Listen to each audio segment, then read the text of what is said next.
welcome to today's Governor training video for Robin Hood Multi-Academy Trust. The focus of this video is to look at the difference between active and passive learning, and as a governor, how you can go into schools and get a real sense of the learning that is taking place. My name's Steve Taylor, I'm the CEO of Robin Hood Multi-Academy Trust.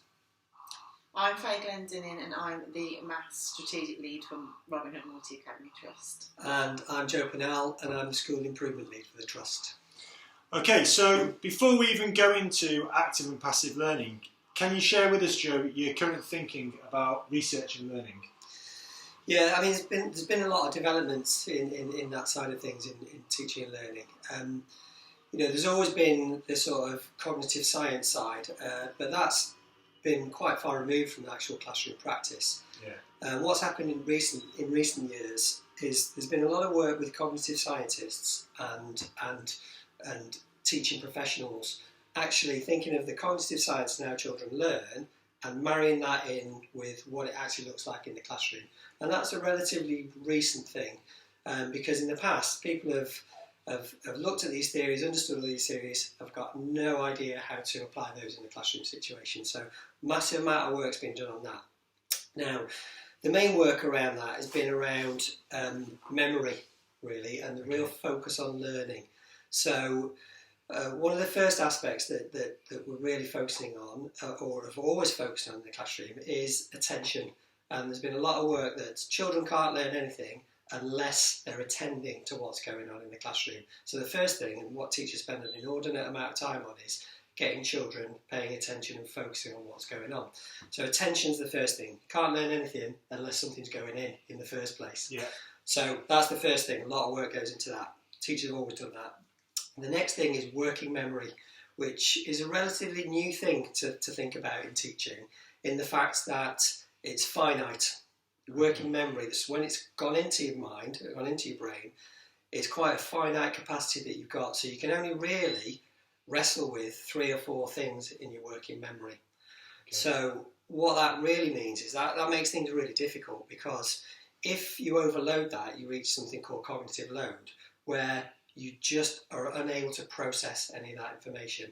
So the real skill in teaching is breaking things down into small enough steps. Yeah. For 30 children, which are all very different, and for them to be able to process those steps without reaching cognitive load, so they can wrestle with those concepts and they've got a chance of getting those into their long-term memory, which is the storage place. Now, with that, we're really focusing at the moment on the evidence base on that and working on strategies that are maximising those opportunities. So it's small steps so that children can manage those without reaching cognitive load. We all know when children reach cognitive load, they glaze over, and you know that they're disengaged. And then working on things like space practice and retrieval practice that actually make that information, they process that information to turn into long-term memory that they can use. So what's space practice? Space practice is, the theory is that in order to make that memory trace more permanent, that you have to revisit things. Okay. So you practice something, and then you have a gap where you've got a chance of forgetting it, and then you retrieve that information. So you're working hard to remember it. That strengthens the memory trace and strengthens that long-term memory. And what you're doing when you're doing that is you're making links in your brain to other information you've got and deepening that understanding of a concept. So it's about spacing things out, working hard to remember things to improve that memory trace. And that's always been there. That's always been at the forefront of people's thinking. I think the science and the teaching professionals are starting to really unpick what that actually looks like and the strategies teachers can adopt to create the optimal conditions for that to happen. The difficulty thing is, despite what people think, you can't see learning happening. Right. Learning happens inside someone's head. Yeah. What you can see is the creation of the optimal conditions for that to happen in. Yeah. So it's just, the skill is creating those conditions in reality. And I think that's a really key point, isn't it? Because actually, in the past where we've graded lessons, Ofsted have come in and graded learning, it's a lot easier for the system to measure how the impact of something if you can say whether or not learning has taken place. Whereas what you said, the reality is you can't see what goes on with someone's head, and the nuanced version then is looking at the optimal conditions. Okay, so we'll go into a bit of detail later on, won't we, about how you test out whether or not that learning has taken place, and governors can look into that.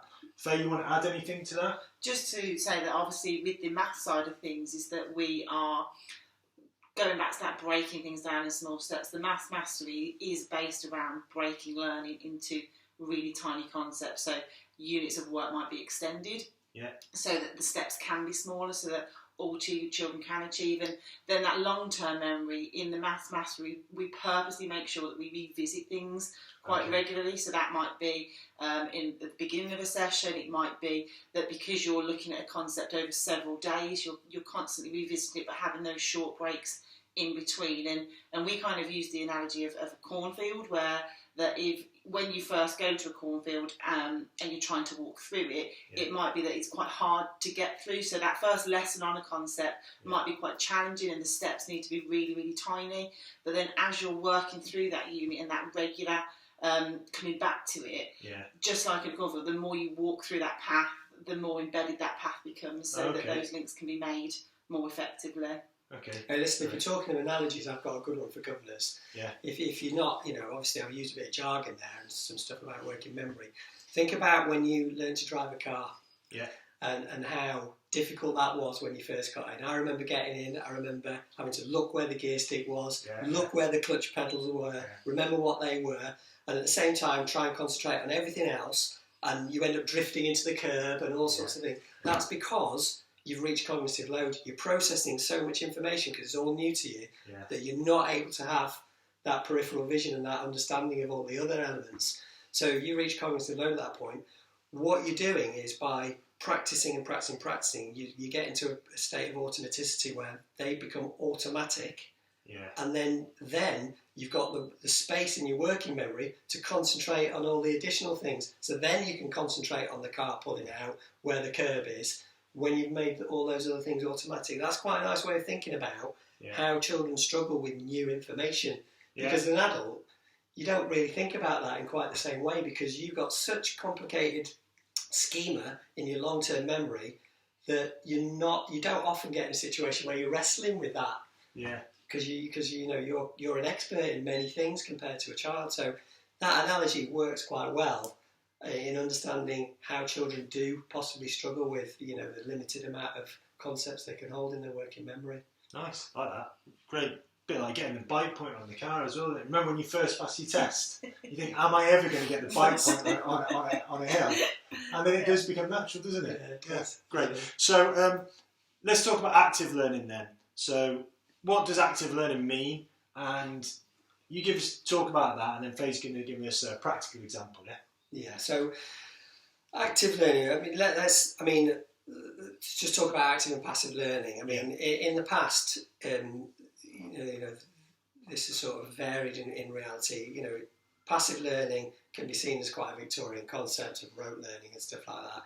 Active learning is about children being engaged. I don't think either are bad things. So, sometimes people put the fact that passive learning is not a positive thing, but it can be. So active learning is where children are engaged. There's lots of interaction and feedback between the teacher and the pupil. There's lots of interaction between pupil and pupil. So it's quite a dynamic classroom situation where there'll be lots of questioning, lots of conversation, lots of modelling and things like that so children understand concepts.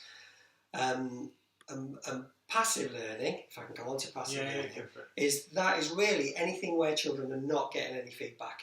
So that will be things like just watching something or just listening to something, or rote learning. Now, use the word rote learning. Rote learning is just learning things to automaticity, so they're automatic. Now, that has been seen as quite a negative thing in the past, a very Victorian, children chanting the tables, children learning their number bonds, children learning how to form letters and stuff like that. Quite negative connotations. But actually, they're really good. If you can learn those to automaticity, that frees up your working memory. Right. So it's really important that those things are done. Now, quite often, they're pushed to the home environment. So they're the sort of homework tasks that you get. That's true. And that is because teachers want children to revisit them, space practice. Yeah. They want them to struggle recalling those concepts Yeah. on a regular basis, so they become automatic. That's why teachers are constantly banging on about learn your tables, learn your number bonds, Yeah. learn your spellings. We don't explain it to parents like that. Don't explain it. I'll be honest with you, I don't think teachers have had a full understanding of why they do that. Yeah. And I think the recent sort of marriage of sort of cognitive science and pedagogy in teaching has really brought that to the forefront. So I think there's a more focused understanding of why we do what we do and why it works. Okay, great. And I think that's quite exciting moving forward, because we can focus on strategies that work and ditch strategies that don't work and be much smarter in the way we work. Yeah. Brilliant. And just to give us a clear, when we talk about pedagogy, that's the practice of teaching and the science behind it. Yeah? Okay, great. So the other thing I would say about active learning is, when you go into a class and there is that sort of to and fro bouncing around, sometimes you can feel almost like a tangible electricity in the room, can't you? Yeah, it's a real buzz. Yeah, and you can feel when something when the kids are really engaged. And I've definitely been guilty in the past of, even pretty recently, when you talking the other day with me about automaticity, that actually being rote learning. When I think rote, I think Michael Gove, I think Victorian times, I think slate board and chalk. When we talk automaticity, same thing, but sounds futuristic, sounds more current. Yeah. And I think it's just, shifting the mindset, isn't it, of people. So I'm taking us off tangent. Going back to active learning, can you give us a specific example for maths today?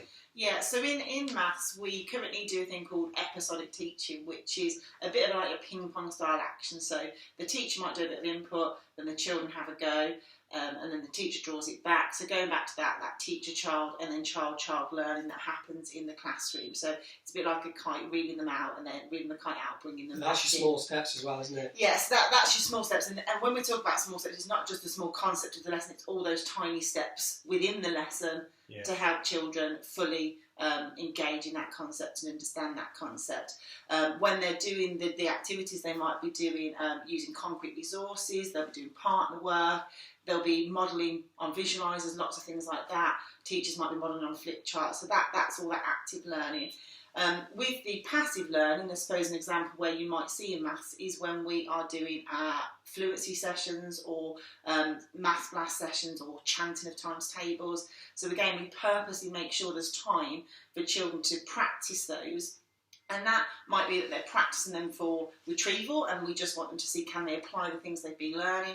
But then in those sessions as well, sometimes there would also be that looking at that practice with the understanding as well, so that we can try and get those things into long-term memory, so that when children are coming to do a lesson on multiplication using written methods, they haven't got that skill of, well, I don't even know my times tables. So if they've got their times tables in their long-term memory from that rote learning, then when they're looking at that concept of, well, how can we multiply bigger numbers, those smaller steps in that learning is not stopping them from achieving. Okay. So in our maths lessons, we try to make sure we've got both of those areas covered. Okay, and fluency for governors, can you just give us a definition of fluency? So that fluency is children just having that instant recall of those facts, not having to think about them. Thank you. So that takes us on to when can we tell if a child is actively engaged in their learning? What signs are there? Yeah, it can be quite challenging that. I think that you would see them engaged, you would see them motivated, you would see them engaging in that to and fro with the teacher, questioning. But that doesn't mean a child that's having a little daydream out the window isn't actively engaged. The skill here is the teacher questioning, because the teacher will be monitoring the room and they'll be picking up all those cues from the teacher, all that feedback loop from their pupils. They'll know them best, and it'll be the skillful testing. So I could use an example. When I was in the classroom, I had a child that was constantly daydreaming, and every time I asked him a question to re-engage him, he knew the answer. So he clearly the normal things of focused on the teacher and paying attention and all the normal cues didn't apply to him. He was still able to listen, but because I'd questioned him or continued to question him throughout a lesson, I knew he was actively engaged in what was going on. So moving on from that then, how do we know if the lesson and the learning is actually passing a child by? Are there any key markers? Well, you pick it again. It's the teacher picking up on those cues. Really, it's when you'd see disengagement. You'd probably see some daydreaming. You might see some changes in behaviour. You might see some negative behaviours. That doesn't always mean that it's the child's fault as well. I mean, it could be that they've reached cognitive load and they're just switched off. The skill, again, as I said before, the skill there is the teacher questioning. Yeah. Because it's the teacher questioning and probing to find out whether they are engaged. And if they're not, the skill is to change the direction of the lesson slightly or to ask the right question to re-engage that child. So it's that skill of teachers knowing their classroom, their classes and their pupils and knowing what questions to ask. And the best teachers will spot that. And where we see learning falling down is where a teacher isn't picking up on those cues and doesn't make any corrective steps to try and readdress the balance, or to check out what the child knows. Yeah. Anything you want to add to that? Just obviously the math lessons that we're dealing with in the trust and things, they allow for those times for children for teachers to check in with the children through that episodic teaching, so that teachers can pick up on if children are not actively engaging or are just sitting there and the learning's passing them by. Okay. This is really why there's been a movement away from children having their hands up and teachers picking children with their hands up, because a good teacher should question every child in the class at some point to get some feedback on their understanding. Yeah. So it's about questioning for different reasons, questioning for engagement, questioning for feedback, questioning for understanding, questioning for deepening learning, all of which really difficult skill to actually make all the pupils in the class work hard to recall information and to process information. So no one goes under the radar. Yeah, absolutely. Yeah. Really difficult. And I suppose that's why in the maths we have this whole class teaching as well, so that all of those children are being exposed to all those different types of questions as well. That's instead of differentiation. Yeah. We're talking about that. Yeah. Okay. So in terms of, what about if governors are touring a classroom in the trust? What principles of learning would they expect to see? Well, you'd see a lot of the traditional things that you'd expect to see, and they're the sort of prerequisites for learning. They're things like positive relationships in the classroom. That's a positive relationship with the teacher and their pupils. It's positive relationships between the pupils as well. So that's an environment where children feel safe. Yeah. They feel comfortable getting things wrong. They know that their peers aren't going to mock them for getting things wrong, and actually it should be a very supportive environment where if a child gets something wrong, then their peers are chipping in, supporting them and helping them out. And you'll see that. You used to see that in all the classrooms across the trust. The room should be calm, orderly and purposeful.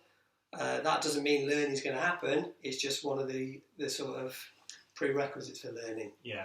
So that children can concentrate and they can attend. They can be attentive to what's going on. And as we said before, children that are engaged, interested and motivated. And then really to try and put into sort of the picture of what you'd see, how the teachers created the optimal conditions for learning, you would see challenge in lessons. You'd see high expectations in place for all learners. Faye can talk about that a little bit in a sec, I'm sure, with regards to maths. You'd see lots of explanations where teachers are explaining concepts and questioning children to get that feedback loop to see whether they understand new concepts. You'd see lots of modelling, so you'd see lots of worked examples being done, teachers modelling something. Okay. So that might be where children are relatively passive, where they're watching a teacher do something. So the idea behind that is that because they're focusing on the watching, they're not processing a massive amount of information.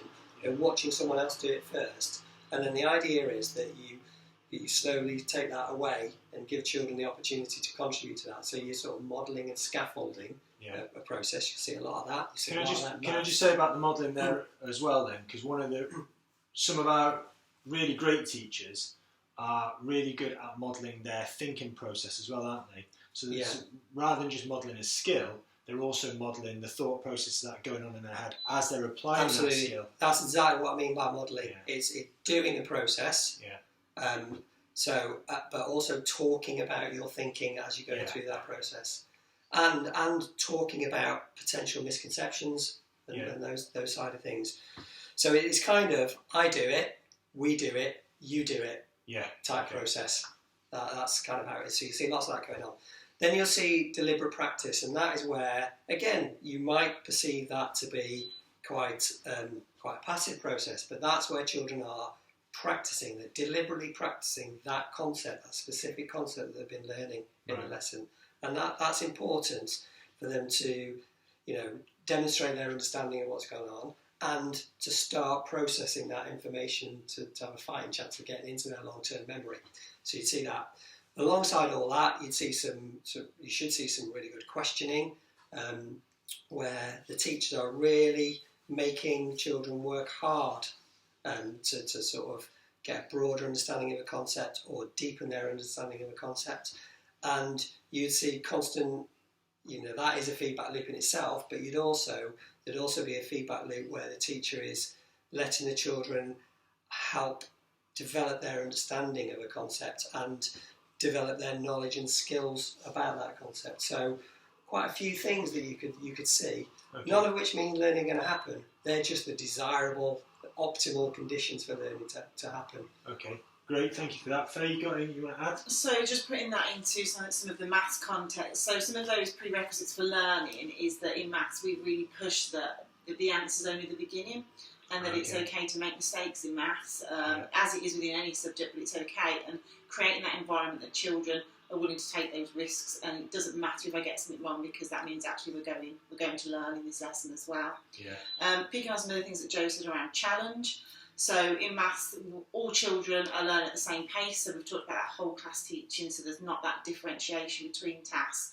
And because all children in their intelligent practice, which is the written work they do after they've had all the input from the teacher, all children have exactly the same questions, so all children are being given that chance to get to that problem solving activity or that deeper thinking activity, whether they do or not, and children might get to different levels within that, but there's those high expectations for all the pupils. We're not putting a ceiling on anyone's learning within those lessons.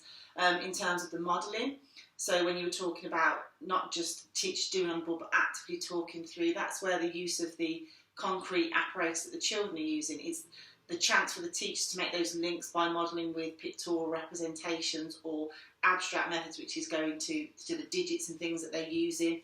So because the children have actively done that in the lesson, it's a really good chance to show to model the children how to do it as well, but engage in what they've been doing also. So, and then with that questioning, lots of the questions in maths is the children might give the answer, but within the trust, children are getting much better at saying the answer and then saying because, so that, and if not, teachers are challenging them with well, how do you know? Why do you know this? Show me another way, prove it, which again is offering that instant feedback. Can children explain that thinking as well? So lots of those things there that are the right environment for learning are happening within those maths lessons. Okay, great. And that really what we're talking about there is teachers being really skilled. It's the diagnostic, isn't it? So really understanding that even if a child has got something right, they might go into how the child got to that answer and they might not have used the best method or strategy. So then they help the child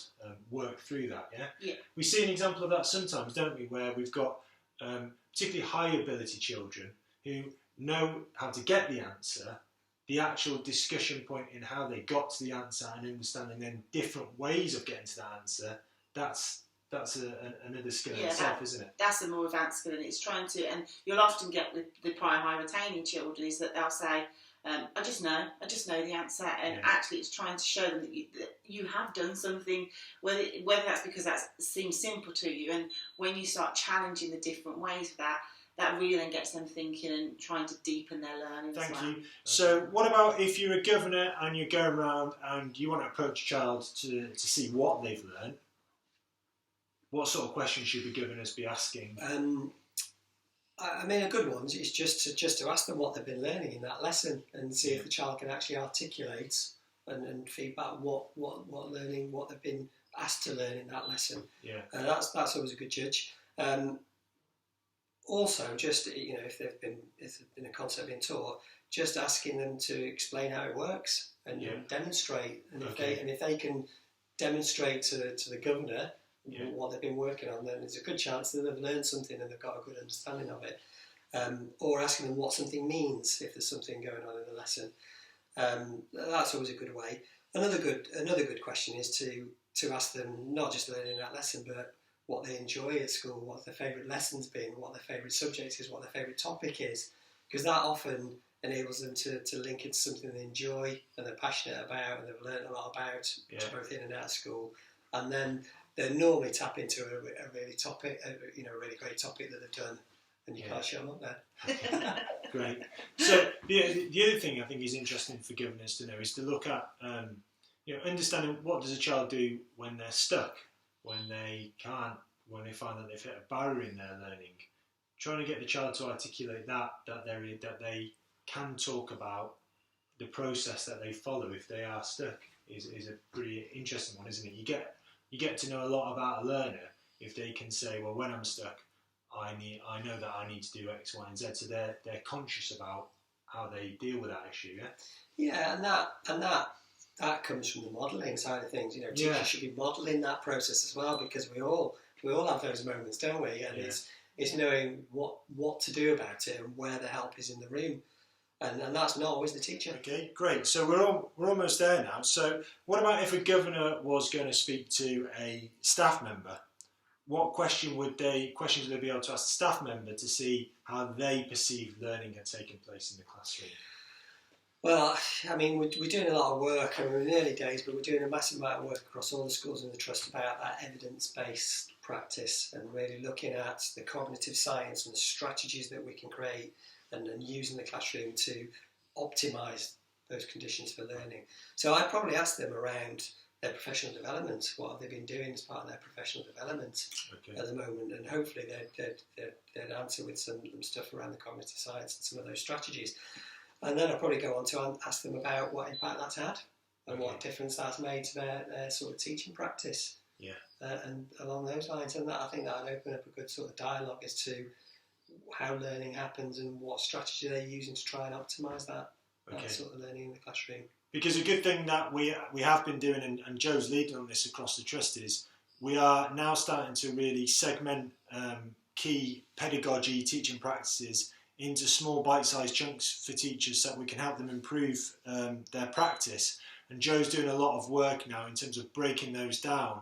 So by the end of this academic year, going into next academic year, we're going to have small little chunks of videos, podcasts, and summary documents that they can go to. So if there's an element they need to work on, you've broken that down into easy to understand steps, haven't you? Yeah, and that's integrated into the sort of coaching models across the schools. So, and the idea is that it's accessible, it's not having a massive impact on workload. Yeah. Bite-sized bits of professional development, but putting the latest research at the fingertips of teachers so they can practice different elements of their pedagogy in the classroom to maximise those opportunities. And the idea is that we've developed in every school a go-to person, a school improvement champion, that is managing that and appointing people in the right direction and sort of making sure that the right people are doing the right things in the schools to develop their practice, because everyone, no matter what stage you are in your career, everyone can get better at what they do. That's and I think the key thing about the school improvement champion is that in the past, your people who are really motivated might get on and do that background research, but maybe someone who's got some barriers to stop them from doing it. It's about removing those, isn't it, and making sure that actually some of that professional development, it's not left to chance. There's a systematic way to ensure that staff are engaged. Yeah. And then Faye, you've been doing when I say quite a lot, an enormous amount of work on iSchool. Can you just give us a little bit of an update on the latest developments for iSchool? Yeah, so we've been looking at some of that dual learning and that actually children obviously can learn through the technology as well. So although children are learning from home through iSchool, lots of our teachers who are doing the videos and the work that are also now implementing that in their own classrooms as well. So children are accessing work that might be submitted on iSchool even when they're in school, to show that they've got that dual learning approach to the different things that they do, which then obviously does make it easier when we go to home learning, because children know how to access that work, they know what they need to do with that. But that's also developing their skills within ICT. So in a maths lesson, they might be doing their maths through the computers or their Chromebooks that they're using, and obviously all the concepts is through the maths, but actually that is developing their ICT skills and things as well. So it's really supporting that dual approach to learning as well. I think that's been really beneficial in lockdown, but I think that's a skill for life, and I think that's the direction of travel we're going in, that blended learning approach between home and school. I think all the work we've done on that are going to pay off. Yeah, and I think the main thing for governors to know is that we've got an ambition that it's going to go beyond home learning, because hopefully a vaccine comes out, and a lot of schools will stop doing that home learning things. We want to go beyond it and make sure it becomes part of our daily practice. So, Joe, thanks for your time. Okay, no problem. And Faith, thank you for your time. And governors, thank you for your time. We hope that's proved useful. We're going to be having more videos over the coming months. So if you have any recommendations or things you want to hear us talk about, please do let us know and provide us feedback on this video. Thanks for your time.